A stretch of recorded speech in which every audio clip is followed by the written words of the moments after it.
Allez-y.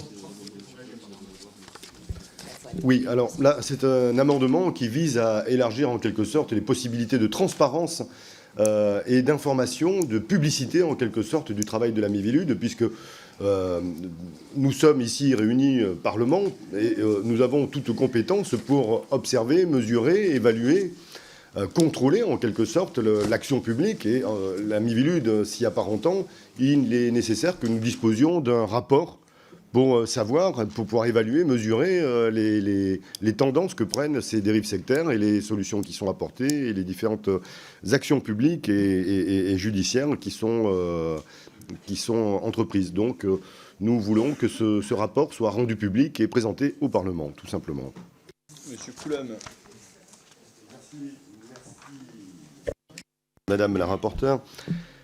En réalité, toutes nos administrations aujourd'hui souffrent, on va dire, d'une perte de compétences liée, on va dire, à un plus grand nomadisme d'une part, avec le recours à de nombreux personnels qui sont non intégrés dans les administrations, une forme de sous-traitance. Donc il y a ce que l'on appelle, dans cet horrible anglicisme, beaucoup de turnover aussi dans nos administrations. Donc nous ne trouvons pas incohérent d'avoir les moyens, de se doter des moyens, d'avoir des personnels, des personnes référentes au sein des effectifs sur lesquels nous puissions compter et qui, dans la durée, en quelque sorte, du fonctionnement des administrations, pourront s'enrichir de leurs connaissances et de leurs compétences à identifier, alerter et être en lien avec la Miviludes. Donc c'est l'exact contraire de ce que vous argumentez en réalité, qui fait que nous souhaitons conforter certains personnels à cette spécialisation-là qui est d'utilité publique. Merci, Monsieur le Président. Madame la rapporteure, ici, c'est également une demande de rapport au Parlement pour connaître le taux de recours de la formation continue des magistrats aux questions relatives aux dérives sectaires. Ce sera d'autant plus utile que, bien évidemment, si nous promulguions cette loi, eh bien, elle aurait intérêt à être connue des magistrats qui vont ensuite en appliquer de larges pans. Jusqu'à présent, en fait, on a une très faible participation des magistrats aux formations sur les dérives sectaires, puisque sur les 6 dernières années, à peu près 5% des magistrats passant par l'école ont suivi cette formation, 400 pour 8000 élèves et magistrats.